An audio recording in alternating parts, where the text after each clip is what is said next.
over there. Before we get started in our official business meeting, we have a special order of business which I'm going to recognize Director Tudor at this time. Thank you, Chairman. At this time, I would like to invite Larry Dickerson to come up to the podium. He wants to make a presentation to one of our to the family of one of our former retirees. And just as an introduction, Larry was employed by ARDOT for 29 years, and he was our CFO during that time. And he also served as our ASHERS, the Arkansas State Highway Employee Retirement System's Executive Secretary for 29 years. After he retired, he has become the retiree representative on the executive board. So with that, Larry, I'll turn it over to you.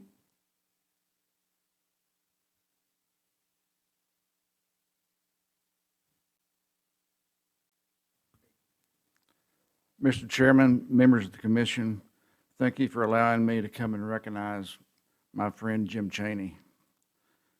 Jim was a district engineer in Batesville. He served on the board of the retirement system during the 1980s and the 1990s. He was instrumental in allowing the system to transition from a single cap investment style to a multi-cap approach, giving us the diversity that we needed to manage our assets in a professional manner. We have with us today Jim's son, Stephen. I would like for Stephen to come up now, please.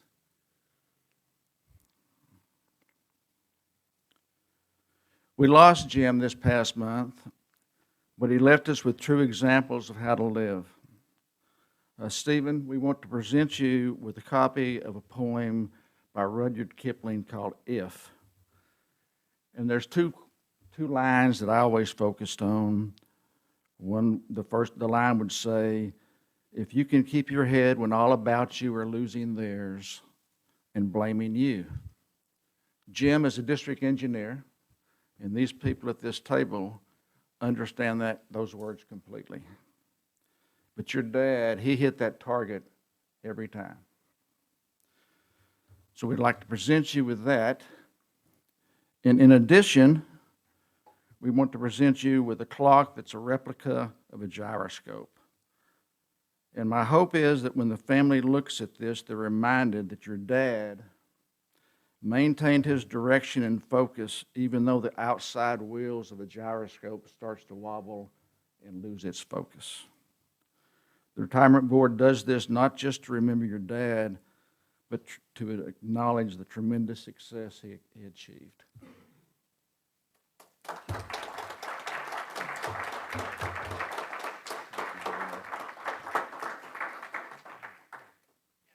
I just want to say a couple words here. First off, thank you for having me down here for this. I know I'm a little emotional right now, so I apologize.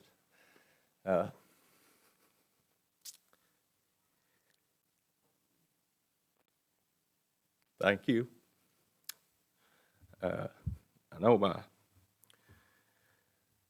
sisters and my mother would be here if they could. We appreciate this honor, and we appreciate all the hard work that you individuals doing here. I kind of know what you guys do on a daily basis. It may have changed over the years, and I want to tell a little story here if I can, because I enjoy telling stories about my dad. And when I was younger, I logged a lot of hours in the right seat of that state cart.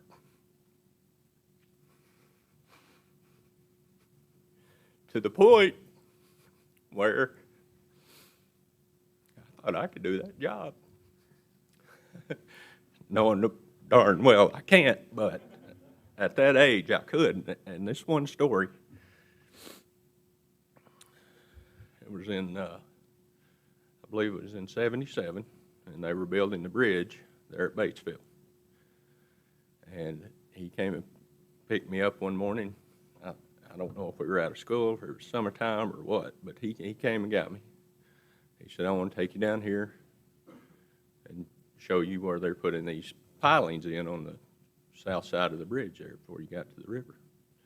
It's like, okay, and keep in mind, I logged a lot of miles before this event. So we pull into the parking lot there, the north side of the bridge. He's explaining to me, you know, what all the numbers on the pilings are, and the markings, and the crane, you know, it's just hammering away at the pilings. Pretty soon, another state truck pulls up. He says, you stay in the car. And I mean, I was 7 or 8. He said, you stay in the car and don't get out. I said, okay. So no more than he got out of that car, that radio crackled. 504 to 501. I was beating on the window, screaming, you know, because I knew not to get out. He didn't hear me. He went on across the parking lot. Pretty soon, another call for 501. I didn't know who the other guy was, but I knew who 501 was. So he almost got to that vehicle, and I knew I had to do something. So I answered that radio, and I said, 501 is not in the car.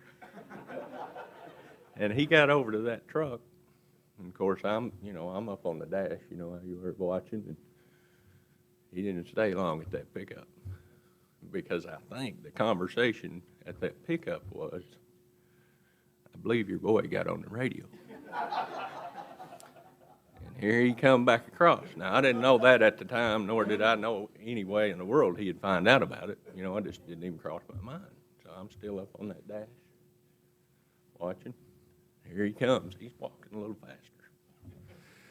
And of course, I'm like, oh, good, he's coming back. I'll tell him that they called him on the radio. I'm up on the dash waving at him, and I can just imagine what he's looking at walking to that car. And there I am, you know, up in the dash. He opens that door up. He says, I know I told you to stay in the car, and you did good. But don't ever get on that radio again. I'm like, okay. But anyway, he was a very patient man. And that spilled over into his work family also. He was proud of the highway department. He was proud of the people he worked with. And he loved you guys. So again, thank you for this. And I appreciate all the hard work you do, because I know it's hard. I don't know all the ins and outs of it, but I know some of it. And if you ever need anybody to assist with anything on a minor basis, I can do that, because I wish I'd have kept a logbook. I know what it takes to clear the roads when the snow's on. No, I really don't. But anyway, I did log a lot of miles, and thank you very much for this presentation and this honor. And I will share it with the rest of my family. And thank you very much.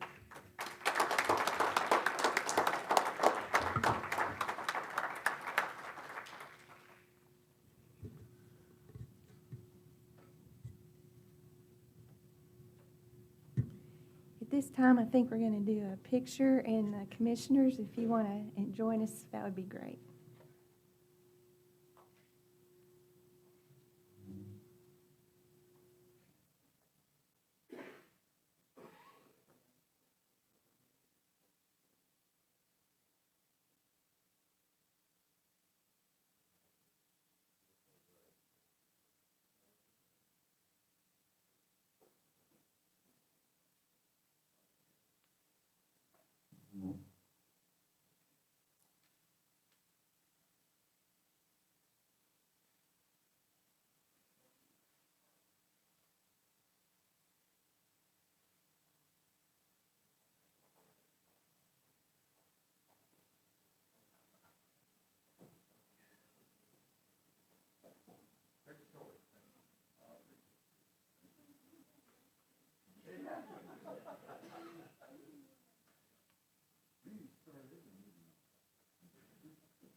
Stephen, thank you very much. I didn't know your dad, but I always heard great things about him. I appreciate you sharing that heartfelt story. And also, I had a chance to visit with Stephen a moment before we came on and found out that we both share a little common background of being in the U.S. Army Infantry. And so I appreciate your service there.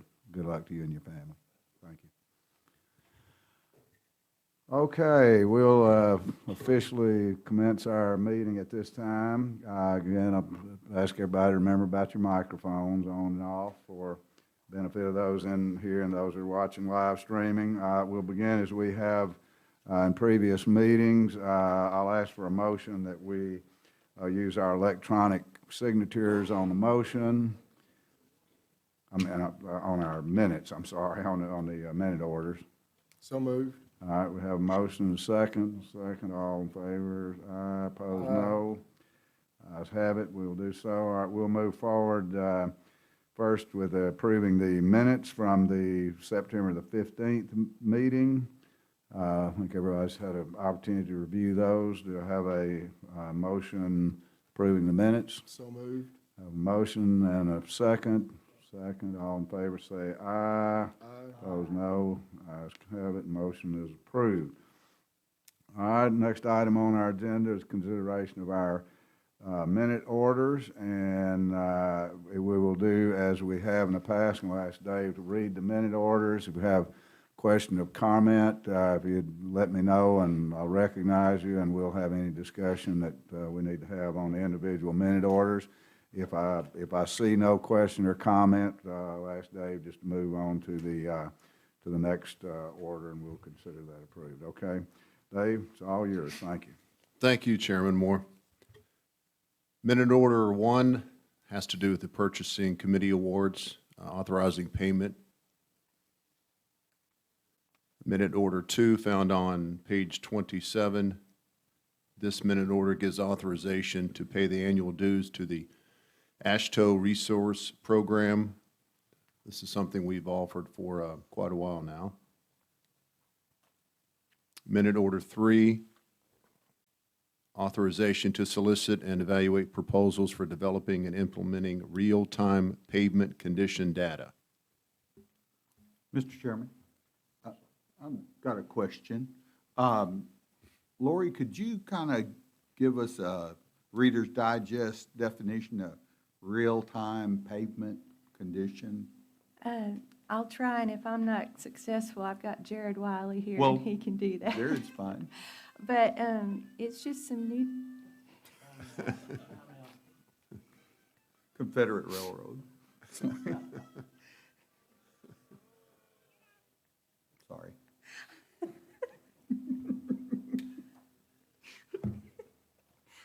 okay, I apologize, Mr. Chairman. it is just, it's some new tech, or relatively new technology, where it either uses your cell phone data, or you put units on all of our vehicles in our fleet, and it takes real-time data up about the condition of the roads, if it's bumpy, if there's potholes, those types of things, and that's immediately that data is immediately transmitted to the appropriate people. So right now, our AREN vehicle, it looks at our pavements once a year. It drives over all of our pavements and gathers that data once a year, and that's engineering data.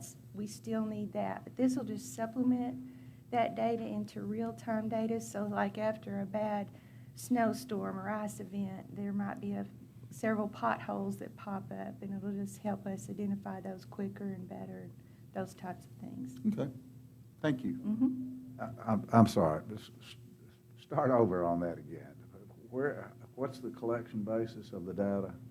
It either takes some there's different systems, and that's what we'll be looking at, how there's different ways that it can be collected. One way it can be collected, it uses NREX and cell phone data, where it can measure vibrations and things like that when you're in the car. Off of your cell phone that's in your vehicle. Everybody's cell phone that's in their vehicle is sending data in that's. Yeah, it's my understanding. Just if they work for the department. I mean, not yours or mine. Yeah, well, no, I understand. I mean, that's next. but-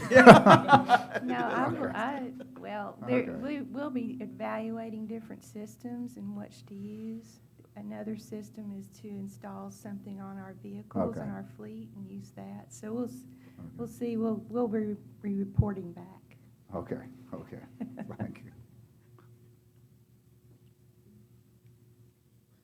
Okay. Minute order 4, found on page 32. This minute order allows us to enter into contracts with the TAP, the Transportation Alternative Program, and the Recreational Trails Program. On page 49, minute order 5, out of District 7, Clark County, an improvement project will establish partnering agreements with Arkadelphia, Clark County, Ouachita Baptist University, and Henderson State to include Henderson Street as part of the the Arkadelphia bypass project. Minute order 6 in Benton County. This relates to the new I-49. We will designate portions of the Bella Vista bypass from Highway 549 at the junction of Highway 71 and the new portion of the Bella Vista bypass to the Missouri state line to all be known or designated going forward as Interstate 49. Minute order 7, found on page 62. This minute order calls for adopting the Highway 64 study, a study from Bald Knob to Marion. This study is to determine transportation needs in that area. It's a 4-county area. Minute order Excuse me. 8. Excuse me, I was going to Yes, ask sir. a question about that. I read through that study. There was basically 2 recommendations made for improvements, and we've got one of those, the widening through Wynn, or up to Wynn, that's programmed, or we're working on programming that? That work is scheduled. Okay, that's It's okay. scheduled in our STIP. So, I mean, everything that's recommended is It's scheduled. scheduled. Okay, that's what I thought that was the case, just wanted to double check and make sure. Thank you. But, okay. Minute order 8, authorization to continue installing signage related to the Arkansas State Police and the services they provide. And finally, minute order 9. This minute order calls for the opening of bids for the November 3rd today letting. That is it, Mr. Chairman. Okay, no further questions from my fellow commissioners on any of the minute orders. We'll consider those approved. And at this time, I will recognize our CFO, Mr. Patrick Patton, to come and give us a financial update on our revenue situation. Mr. Patton. Thank you, Mr. Chairman. Good morning, everybody. I was kind of hoping Larry'd hang around and do this for me, so we continue to have some good news. Traditional sources of revenue, which, to remind you, include the first 4 categories: motor fuel, registration, permits, and other, up a total of 7.2% or $10.9 million. Natural gas severance tax is higher. Yes, that's correct, 1,080% above. It was down last year, potentially due to shutting down production on wells and from COVID, and now it's picked back up, and so we budgeted off of last year's numbers, so that that's where the anomaly is showing up. But it's good news. It's $5.4 million above what our budget, or over last year. Total revenues available are 12.3% or $12.9 million above this time last year, and this is for the first 3 months of this fiscal year. The next slides are budgeted versus actual. Budgeted versus actual, you look across the top, it's all pretty flat except for, once again, natural gas severance. That's the outlier that shows that we're $10.9 million above budget, or 10.2% for this year. If you look at Act 416 revenue year over year, it's really flat, about $700,000 above last year. In that 14.9 million in the second column there, under motor fuel, 8.3 of that is gas, 6.6 is diesel. As part of Act 416, there's a recalculation that's done annually to set the increases for Act 416. They take effect October to September of each year once they're recalculated. They were recalculated and no adjustments were made. So there will not be any significant impact to our revenue sources for this. Excuse me, Patrick. Yes. On the first slide that you had, or second, under interest, no, it's the first one. Does that just accrue, you just post it quarterly, or it shows zero there and then? No, sir, it is a monthly. To remind you, there are two sources that, excuse me, get taken out prior to us getting any. It's the REDUS program, and there's $1,025,000 that gets taken out prior to. Okay. As of the end of October, we've still got about 200, maybe 300,000 to collect for those two programs. Right. Before we start receiving any. I got you. Thank you. Yes. Excuse me, I had a question there also on the 416 money. Yes. Do we have any indication of how close we're getting to that $35 million threshold for the casino tax before we start seeing some money come from that? We don't see it until the last day of the fiscal year. Okay. So, you know, the way it is written is we will get our 35 million the last day of the fiscal year. Okay. And so that's why you'll see all year zeros until we show June information. Right. And then you'll see a 35 million if we. Right. We get it, whether it comes from the casino or has to come from the general fund. But is the threshold, is it 32 million? I got it at 31.2. Okay, 31.2, so. And so anything above the 31.2. Right.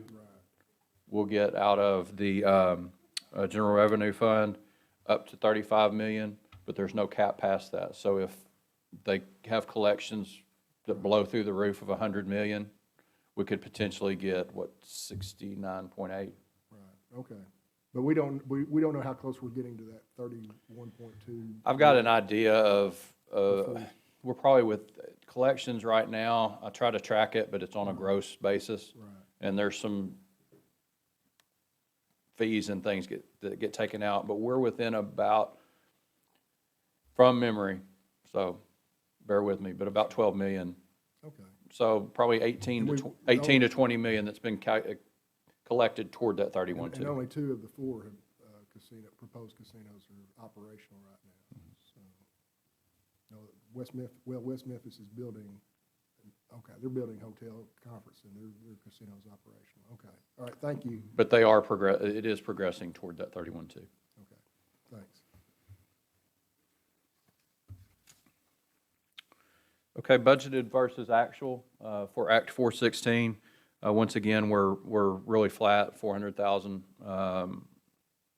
above budget at this point right now. And like I said, the casino tax would be at the last day of the fiscal year, June 30. If you look at fuel consumption, gas is up 21.2 million or 5.6%. It's 21.2 million gallons. Diesel's up 13.1. Overall consumption's up 34.3 million gallons compared to this time last year.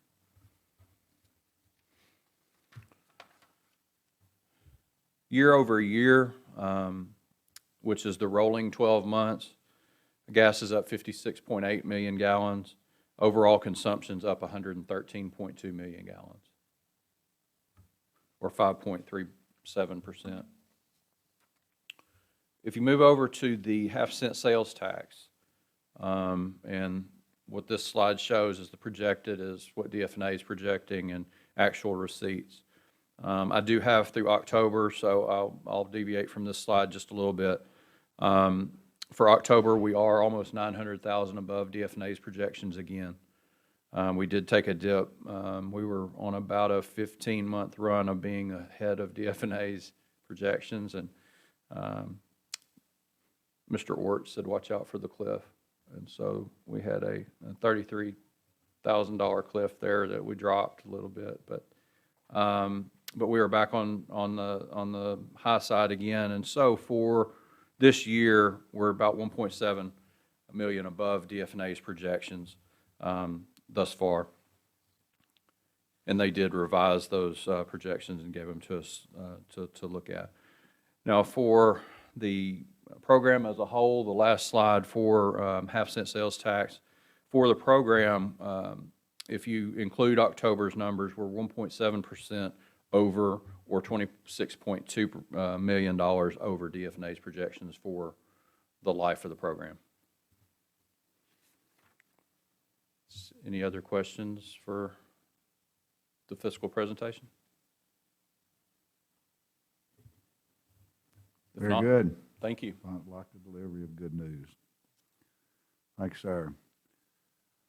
Okay, Madam Director, I've done all I can do. It's all yours. Okay, I'd like to ask Kevin Thornton, our Assistant Chief of Administration, to come up and give us an update on federal highway and transit issues. Thank you, Director Tudor. Mr. Chairman, Commissioners, Congress continues to look for a long-term solution to the state and nation's transportation needs. The latest transportation bill to be enacted is the Fixing America's Surface Transportation Act, or FAST Act. This act actually expired back in September of 2020. At that time, Congress passed and the President signed a continuing resolution, or a CR, to extend the FAST Act until September 30th of 2021. Over the last year, Congress has considered several new transportation bills. However, they have not yet been able to agree on one. In fact, the only bill still under consideration is the Infrastructure Investment and Jobs Act, or the IIJA. It has passed out of the Senate and is now awaiting a vote in the House.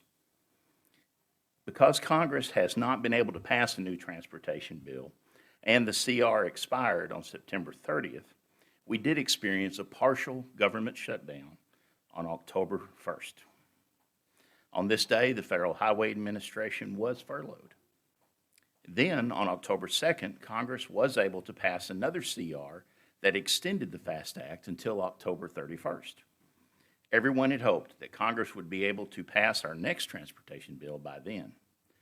Unfortunately, this did not happen either.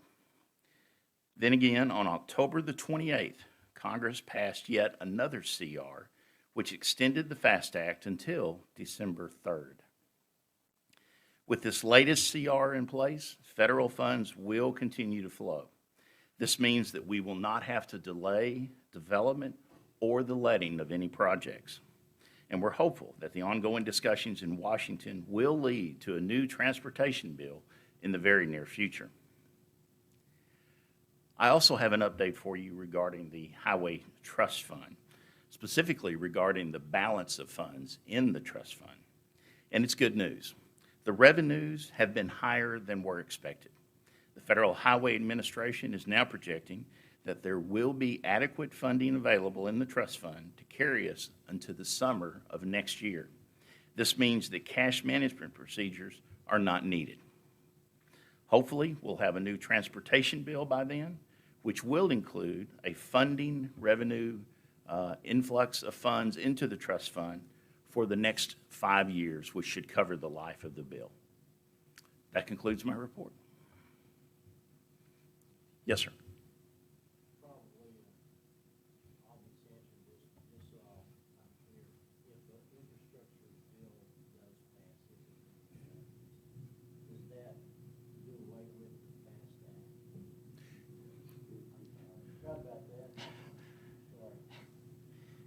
Again, I'll rephrase my question.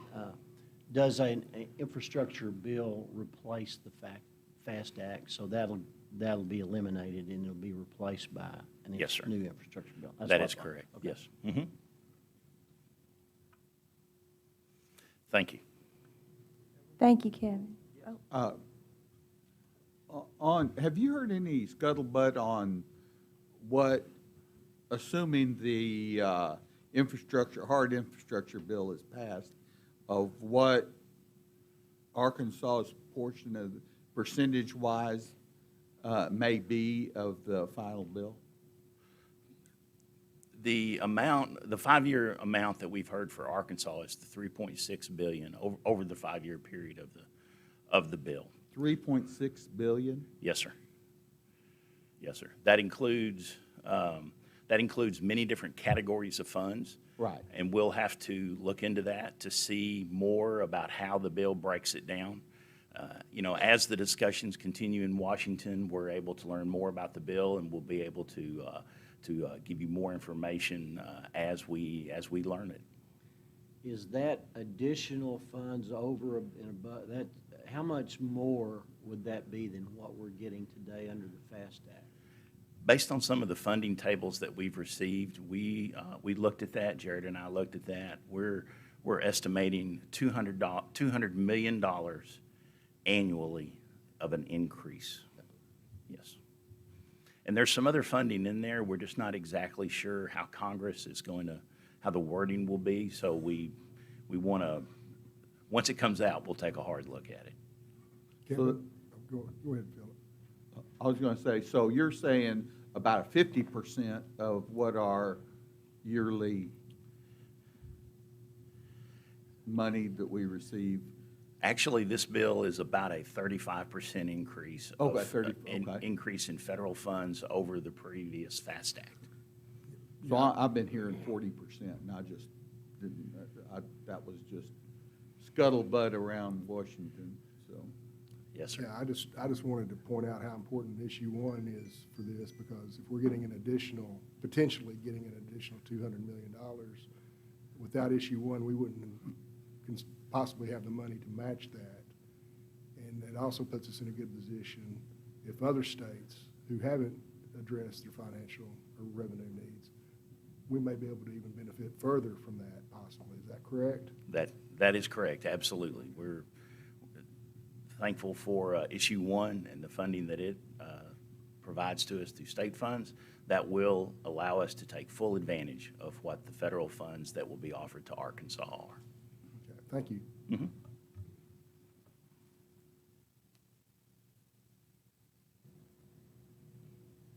Next on the agenda is vendor selection for ARDOT's computerized maintenance management system.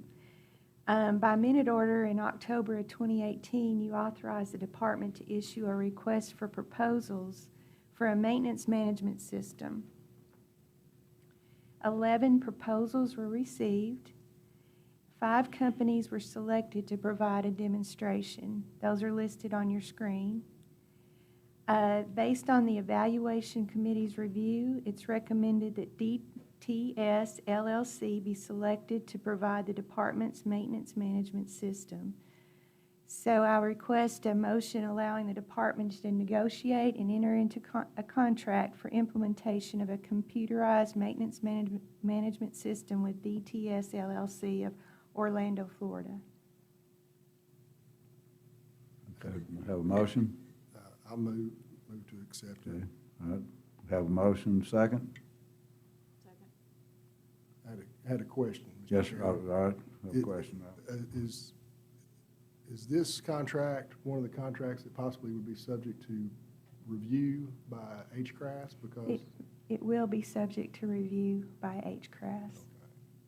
But that won't happen until we negotiate a price and know how much it'll be. okay, thank you. Thank you. Any other questions? Okay, we have a motion, second? Second. Okay, a motion, second, all in favor, say aye. Aye. All in favor, no, motion is approved. I will say that of the 11 proposals received, none of them were an Arkansas company.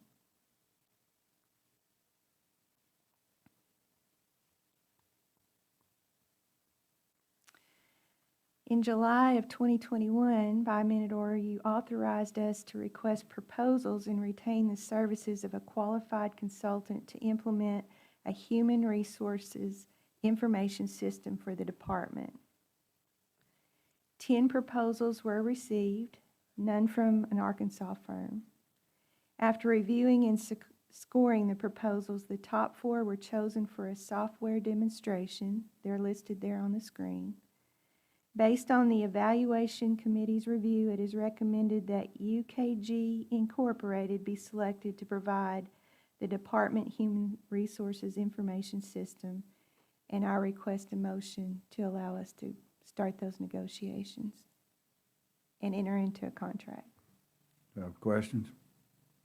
Any Uh, questions? Yes, sir. Lori, why do you think it is that we haven't gotten any Arkansas companies to weigh in on both of these two systems? I couldn't answer that. I'll Do we confirm. do we have companies that do this in the state? I don't know. Is Crystal in here? Who is on that committee? Go ahead, Patrick.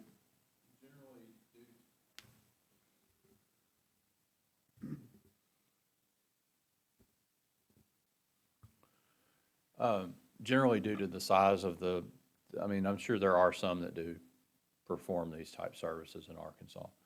But due to the specifications that are generally in our RFPs and some of the design standards and some of the specifics that we need for whether it's a system or maintenance management, they don't have the client base probably or the staffing bench that'd be my assumption. But we, in the 4+ years I've been here, we generally don't get Arkansas proposals for software. And in my prior life at another state agency, we generally didn't either. So I don't know if it's just that we don't have the infrastructure in Arkansas to develop those type firms or what, but that's generally been my But you think other state agencies have the same issue then? Who would know that if other agencies in the state government have similar? We can ask to do a survey with our ASHTO National, organization. We have that ability to ask those questions through the survey process, and we can do that for you. I'd just be interested to know, especially if none of the state agencies are getting proposals from state companies, why is that? I'm just curious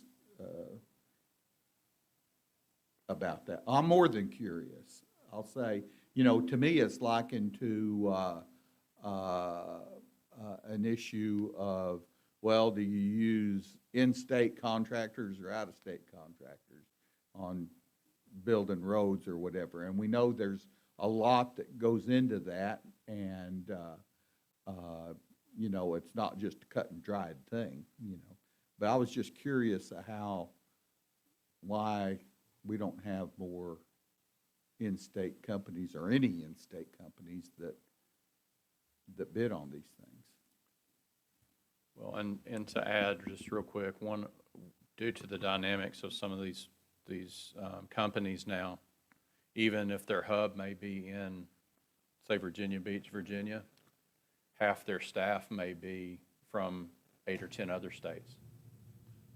Do they have a presence in Arkansas usually, or no? We've had some that have hired people in Arkansas to have boots on the ground as they get the contracts.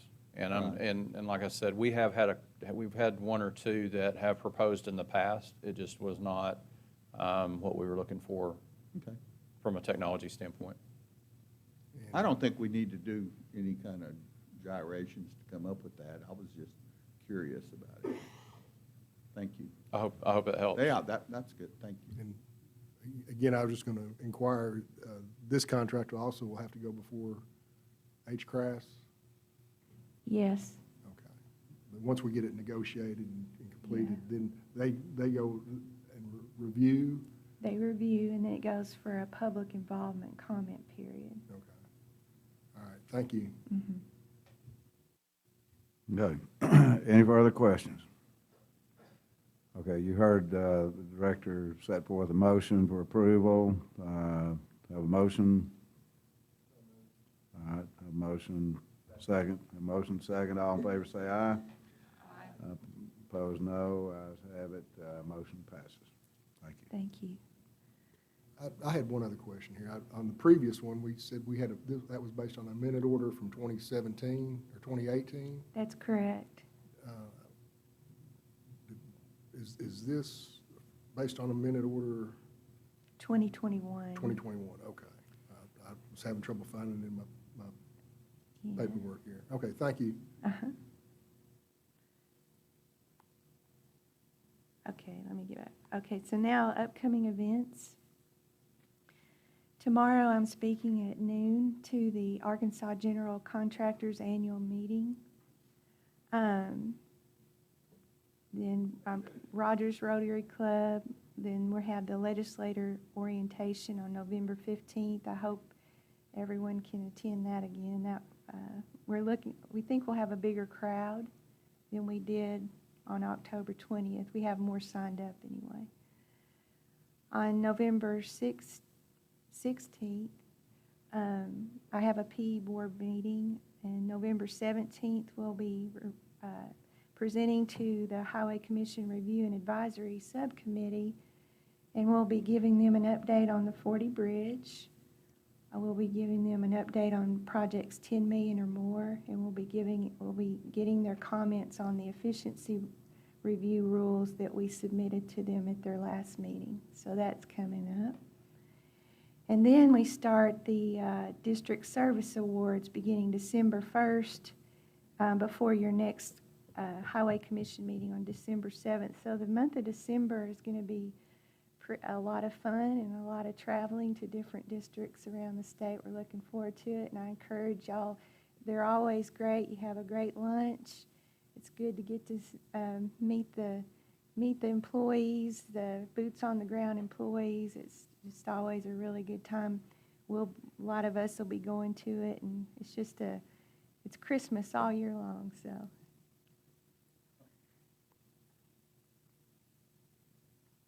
Not all year long, all month long. All month long.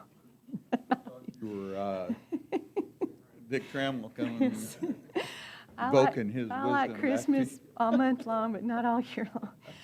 And then,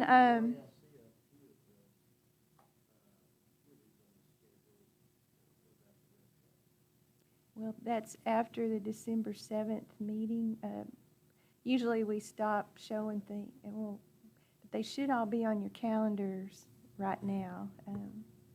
Christy's got them all scheduled for me, so, Lori, yes. I was just going to add, this is something new to the schedule. I think we're working on November 18th to have a couple of ribbon cuttings up in my neck of the woods. Oh, is that not on there yet? And we've got Piggott Roundabout, so that'll be exciting time. Yeah, We just have to convince them that they're going to love it once they get used to it. yeah, And sorry. then, no, that's okay. I think Sorry, it's still a missed work that. in progress here. And then we're also planning on being in Manila for a ribbon cutting on the Highway 18 widening project. And I think former Commissioner John Ed Reginald has been invited, so hopefully he can make it. I know that was a project very special to him. Yeah, that's going to be a great day in Northeast Arkansas. So if you're not doing anything on the 18th, come on up. Just make a full week of That's Highway right. Commission business.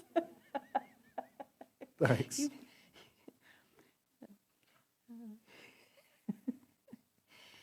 Okay, so at this year's American Council of Engineering Companies Award event, this year's winner of the People's Choice Award went to Michael Baker International, and they were recognized for an ARDOT project called the DeRoche Creek Lateral Bridge Project. And what this project did, it replaced 2 Interstate 30 bridges, and instead of the traditional way, Michael Baker used a method where the new bridge is built adjacent to the existing structure and then slid into place. So it's a very innovative way to do construction, less traffic disruption, very little environmental impact, and improves safety. So congratulations to Michael Baker and to ARDOT staff for a job well done, and another award to put in our trophy case. So congratulations, everyone. And that is my report, Chairman. Thank you very much, Director. Good report as always. Keep it up. We like that. Members of the commission, other business. Pretty short and sweet today. I'm gonna All right, well, now, but not, challenge maybe that a not little yet, bit. not yet. Yes, sir, Commissioner Taldo. Lori, have you had any feedback on the kind of open house we had for new legislators back, what was it, a month ago? I have gotten some real positive feedback, both by text and email and phone calls, and everyone just seemed to enjoy themselves and learn a lot. I know our staff certainly did. We enjoyed it very much, and I've heard from you commissioners, and you enjoyed it as well. So hopefully all of the legislators felt like it was worth their time. And I understand we're going to continue that. We're going to do 2 or 3 more of those, or 1 more at least? I Yes, don't- sir, we're doing one more for sure on November 15th, and then, the weather starts getting iffy, and we really like to have our Museum of Discovery outside, so we're thinking that maybe next spring, when the weather starts warming up again, we'll start doing a few more and pick up those that weren't able to come this fall. We thought about doing one the first of the year, but I hate for us to be where we can't do anything outside. That was so much fun to me, being able to do what we did outside that day. Well, for myself, just being able to walk and see the working innards of the one that sticks out in my mind is the sign factory over there. I mean, I had no idea how those signs, I didn't even know we made them here. And that was really interesting and eye-opening, and seeing all the newest equipment that we have and the capabilities of all this equipment, that it kind of helps put these big numbers that we're talking about every meeting into perspective a little bit, why it costs so much to buy this equipment. And when you talk about hundreds of thousands of dollars, you can see why it would cost that much for a lot of this. Absolutely. It's one thing to talk and show pictures. It's another thing to see those pieces of equipment in person. So it was a great experience for all of us to put that on and show off a little bit. I'd like to commend your staff Yeah. that was at each station there, Oh, and they yeah. did a great job, Uh-huh. including your staff in here for the what do you call it, the museum pieces Yeah. and things, explaining what all that was, and the equipment, those guys out there and gals that were explaining what all that equipment did. That was, I'm sure it was educational for the legislators, and, I've been on here for 5 years, and I learned a bushel of stuff out there, and that was really good for me, too. I think we stumbled upon something that will just continue in the future. It was really well received. Thank So, you. Thank you. It was very, very good, informative. Probably should have done that 9 years ago. I learned a lot out there. Okay, any other business, commissioners? Anyone else? If not, thank you all very much. Good meeting, and that will conclude our meeting on November the 3rd. Thank you.